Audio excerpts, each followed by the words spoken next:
I'm Cathal Summers. And I'm Deirdre Glynn. Your Teagasc Sustainability Advisors, and you're welcome to the Teagasc Environment Edge podcast, bringing you the latest information, science and opinion to improve farm sustainability. On this episode, Elaine Leavy, Teagasc Organic Specialist, discusses the opportunities available in organic farming and what's involved in making the move. With a number of enterprises available to organic farmers, what route has the most opportunity for a farmer as regards market availability and potential profit?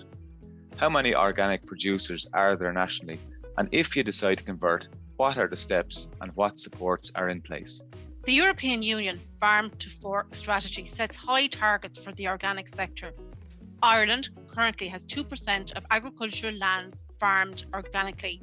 I started off by asking Elaine, can we achieve these ambitious goals? Yeah, I suppose maybe, as you said, Deirdre, the EU fork has an ambitious target there of by 2030, 25% of all EU land to be farmed organically. Currently, the average in the EU is at 8.5%. In Ireland, as you quite correctly said, we're only at 2%. So the target, the present government target for organic production in Ireland is to align itself with the EU of 8.5%. So yes, that means we have to produce, if you look at very simply the figures there, 2%, we have to quadruple the level of production. Is that achievable? I suppose I'm a very cautious person by personality wise. So look, what I would say to you, we have a strategy in place. So there is an organic strategy group in place that has a remit to work collectively and to aim and to hopefully achieve that 8.5%. And in that, they're all the stakeholders. So you have the board BIA, we have ourselves, we have all the stakeholders, processors, the certification bodies. And my own opinion is, while yes, we are all working and doing all our own work in our own remits, I suppose we all need to work collectively and more collaboratively to achieve this. Also, you would be hoping with this ambitious target that there will be funding given from, first of all, from a policy point of view to producers to help producers and to convert to organics, and also on the research and innovative side of thing as well. Extra funding should be available to do all of that, and from the marketing side. So if it all comes in line, and you can't have targets without policy and initiatives and all the rest. So yes, you would hope that it is achievable. Elaine, I suppose when you talk about targets, we always start to worry, wondering can we achieve them or not? And it's almost sometimes like a tick box. But when you think of the consumer and they're the person that drives our production, if we look into across Europe, I suppose the likes of Germany has an organic market worth about 10 billion, France about 7 billion. Yes. How do we compare, like in Ireland? What's our market like? Well, just actually, I was looking at figures last week, board BIA figures, and there was figures there issued from them in September 2020, a 52-week end period. And the total retail organic sales in Ireland was at 189 million, which was up significantly. So it's growing in quite significantly year on year. Maybe just for the listeners, what are people buying? The top three organic products that are being bought would be vegetables coming in first, followed by dairy, followed by fruit. And I just worked out that 29% is vegetables, dairy at 22%, and fruit at 15%. So they are where we are at with the retail market and the value of it. And as I said, it is increasing year on year, and has been and is predicted to do so. Is that stuff that we're consuming within Ireland, or are we exporting some of that? Yeah, that's a very good question, Cathal. In relation to the fruit and veg that we eat, there has been figures that in the region of 70% of the organic fruit and veg that is purchased is actually imported in. So that shows you there's a glaring opportunity there for organic horticulture. Is an area which could see developing very well in this country, that there is an actual demand within the country for it. Looking at the dairy side, again, it's a very small sector. Again, down at farm level, you're only talking about 60 odd organic dairy producers in the country. So they are not producing all the milk that is being consumed. Maybe that I'm conscious we're talking to farmers, and we're farmers ourselves from the meat side of things. You're talking about the slaughterings in Ireland of animals being slaughtered in and around the region of excess of 10,000 animals. 30% of approximately 30% of that is being used in the country, with in the region of 70% of it being exported. So maybe to talk about on the cereal sides of things in regards to what's been produced in Ireland. There's only in the region of 2,500 hectares of organic cereals being grown in the country. Anybody that eats porridge for breakfast, the organic oatlet market is a big demand for the likes of Flahavans are actively looking for people to grow organic oats for the porridge market. We looked at figures maybe recently or a year or so ago, and to feed all the sectors within the organic production sector, talking about the cattle, the pigs, the poultry, all sectors, and the porridge, etc. You're talking about nearly 3.5 times the amount of cereals that's been produced at the moment is actually needed within our own farm gates for the sector. So as you can see, it's a sector. If you were to describe it for somebody listening, it's made up. As you said, the 2% of the land that we're farming organically is made up with less than 2,000 producers, and they're farming in the region of 74,000 hectares of land. So that's representative of right across all the sectors. And you're talking about in the region of the sector being made up about 70% of livestock farmers. So that's the biggest enterprise. So that will show you in itself what I've just told you about the markets. It's filtering down into the production level at farm level as regards what's being produced. From the farmers that you're working with, what do you believe really drives them towards organic farming, Elaine? Yeah, Deirdre, I'd say there's a few types of farmers. Not just any type of farmer. I suppose what I would be doing, right, okay, you have organic, you have conventional farmers that are looking at options, and organic farming is seen now, and I in my own experience and in the years working, is seen as a more viable option for diversifying. And I would have come across in the last number of years a lot of farmers organic farmers, a lot of very good stories where they have actually gone to direct to the consumer, and they're using organic as a label to do so. So that is one definite route, that they want to actually have full control from farm to fork, literally, and find organics a good way of doing that. Secondly, again, we're all thinking maybe differently than we did 10 years ago. A lot of them see them as a more environmentally friendly manner way of farming, sustainability. When I'm in talking to a group and I ask them, when you think organic farming, what do you think of? And they all say no fertilizers, no pesticides, etc. So farmers are looking to reduce their inputs and to farm without any of these. And so that's an option. Also, I can't sit here and not say the organic farming scheme, the grant that's available for the 5-year organic farming scheme from the Department of the Organic Unit, Department of Agriculture, that also is a consideration. So it's there's no one shoe fits all. It's for a number of reasons, and also it depends on whether they're new to farming, whether they're taking over a farm, whether they want to, maybe some people would do it maybe for a lifestyle choice, that they can farm and be at home, and so there's like all other enterprises, there's a number of reasons. Elaine, I know I sent one of my clients to you recently that are interested in going organic. Yes. And they want some information, and I think you were to discuss the organic farming scheme that you just mentioned there. But if you have a farmer like that, can you tell me about the organic farming scheme and what are the steps to conversion? Yeah, okay, Cathal, if somebody comes to me and wants to talk about organic farming, you kind of, yes, what are the steps? I suppose when we talk about organic farming, a farmer or the farm undergoes a conversion to convert to organic. I think sometimes the farmer needs to convert themselves first before they actually make the step to convert the farm, because they need to gather information. So what I would possibly say to them is chat about what type of enterprise they have.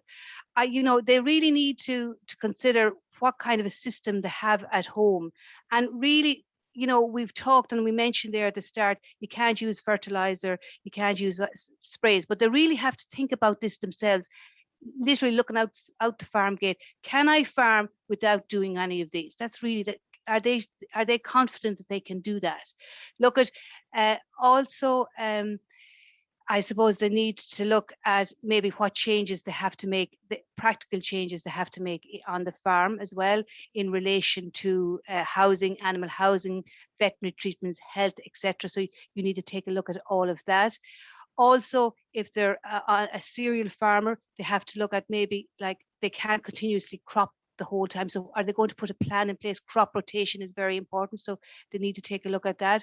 From the livestock systems, then they need to look at, you still have to produce grass, and you have to produce it 365 days of the year also. So in organics, we said the bag of nitrogen fertilizer isn't allowed. So how are they going to achieve this? Are we going to start looking at clover, etc.? I don't want to go to, but these are the kind of the headline things to look at.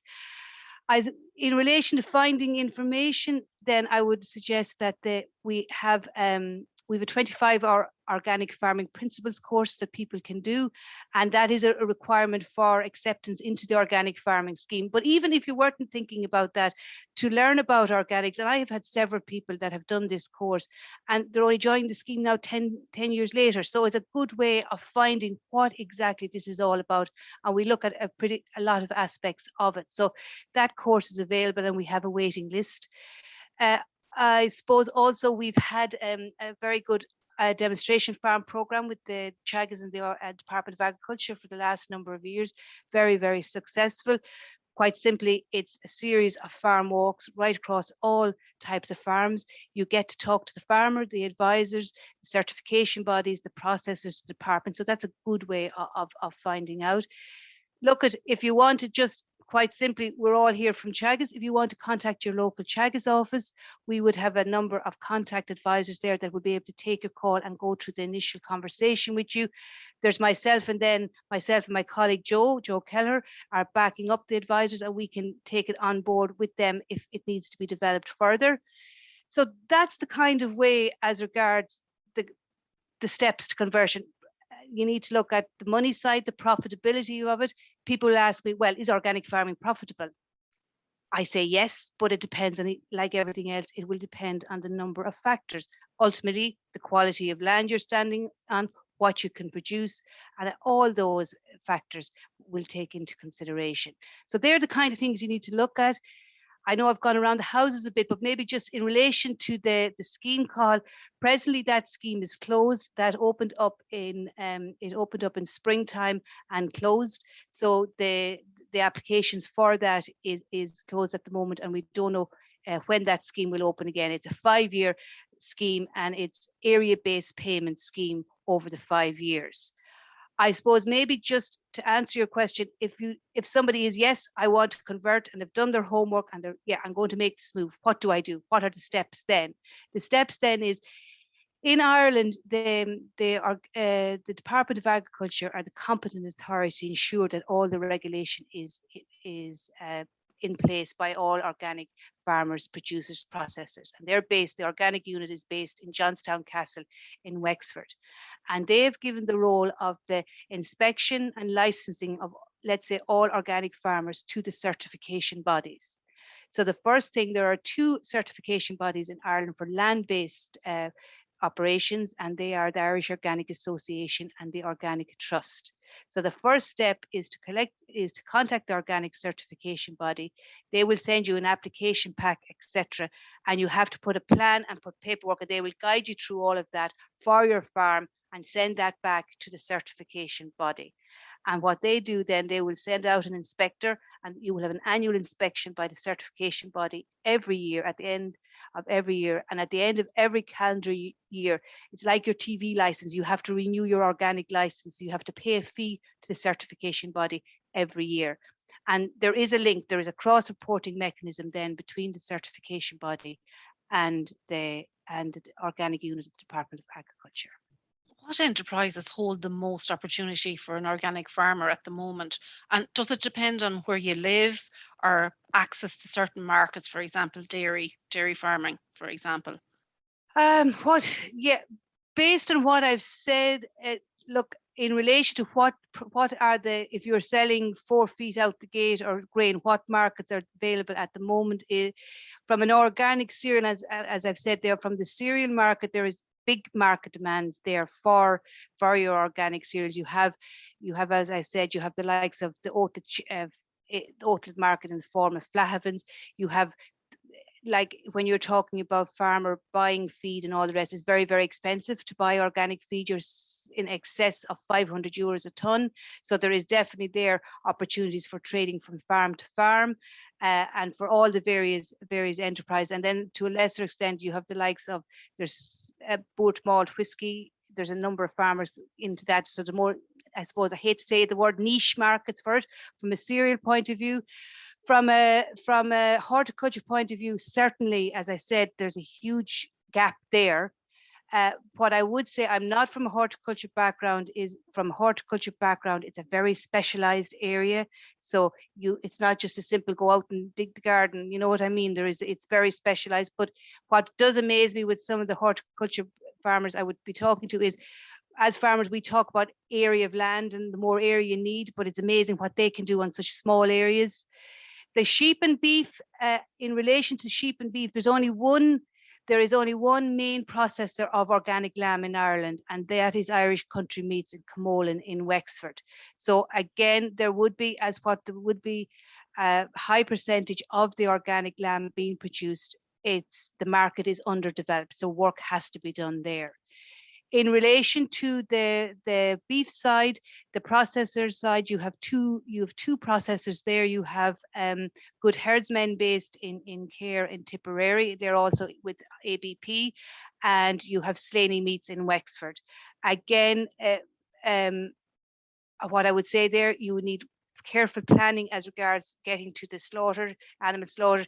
People are booking animals in a year or so in advance, so it is a challenge there, certainly.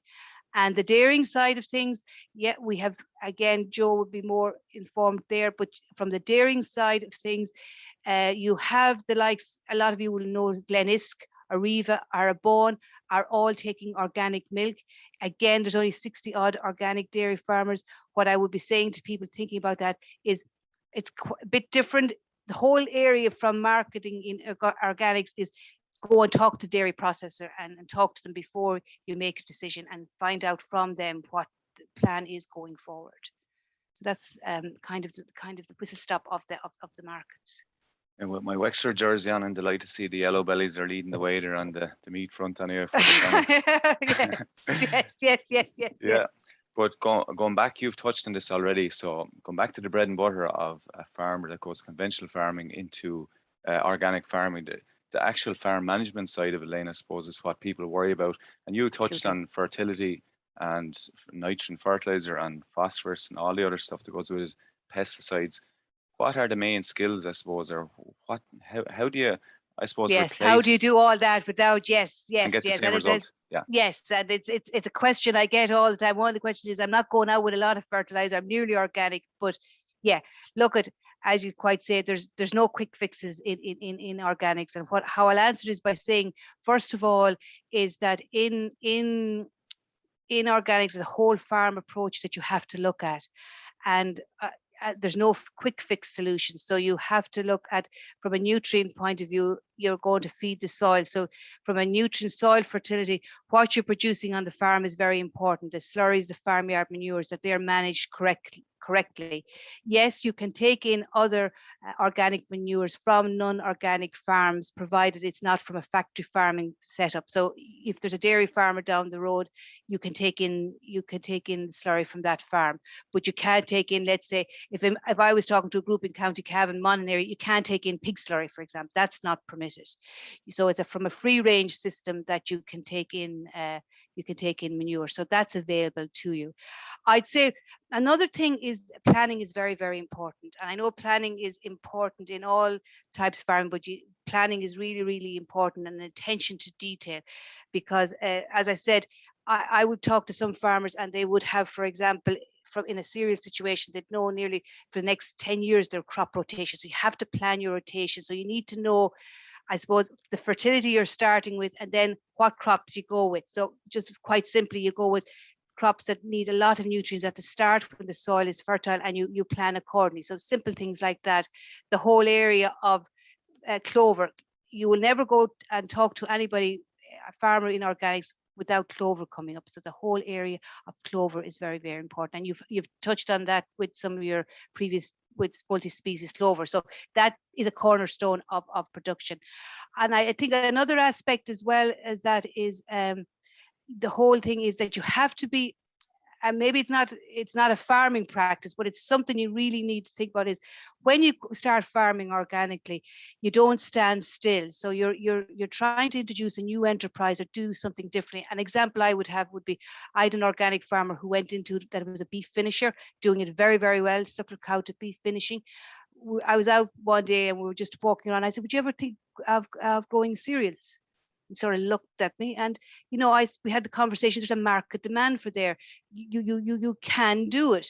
And I was talking to him, and we always joke about it now, 3 or 4 years down the road. This week I was talking to him, and he got over 2 tons of organic oats to the acre and is heading down to Flahaven. So you have to be willing that you don't stand still. And I'm not saying that conventional farmers don't stand still, but you have to be looking the whole time to the market and what your ability of your land can do, and can you tweak that bit more production out of it within all the parameters of farming organically. Yeah, and on the fertility side, I'd be confident enough with clover. And now that you said you can import slurry and that kind of stuff as well, that's a big help. Just one other question that people would ask before we wrap up. Say, for example, you had a cow with mastitis or something. Where do you go with that? Is it about breeding that out and getting, or right? Okay, let's say first of all, look at our animal. We've talked a lot about production. We've talked about soils and all the rest. Animal health and welfare is paramount in organics. There are regulations as regards routine veterinary treatment is not allowed, and there are limits, and there's longer withdrawal times. But if you've got a sick animal or a cow with mastitis out there, you treat that cow accordingly, and it's recorded. But the main thing is to remember that there's only, and I can't tell you, there's only a certain amount of treatments that animal can get for within a 12-month period, and she has to be taken out of the system. She can't become organic. But overall, a sick animal is treated. It's longer withdrawal times, and it is allowed. Yeah, no, because that's one of the main. Yes, and it's one that comes up. Oh, absolutely, and it's one of the key principles. The health and welfare of animals is key. There are regulations as regards, as we said, number of treatments, withdrawal times, etc. But an animal is not allowed to suffer. No way, and you need your veterinary supervision, and it's all to be recorded accordingly. Yeah, well, look, Elaine, certainly an increased interest amongst farmers lately in regards to organic farmer, and with lots of opportunity, it's great to see a good support system in place for farmers to help them make the move, I suppose. So really enjoyed your chat today. Thanks a million. Elaine. And thank you for having me. That's it for this episode of the Teagasc Environment Edge podcast. Thanks to Elaine Leavy, Teagasc Organic Specialist, for joining us on the show. Don't forget to rate, review, and subscribe to the podcast. You can listen on Apple and Google Podcasts, as well as Spotify. And for more information, go to the Teagasc website at teagasc.ie. I'm Cathal Summers. And I'm Deirdre Glynn. Join us next time for the Teagasc Environment Edge podcast, signpost to farm sustainability.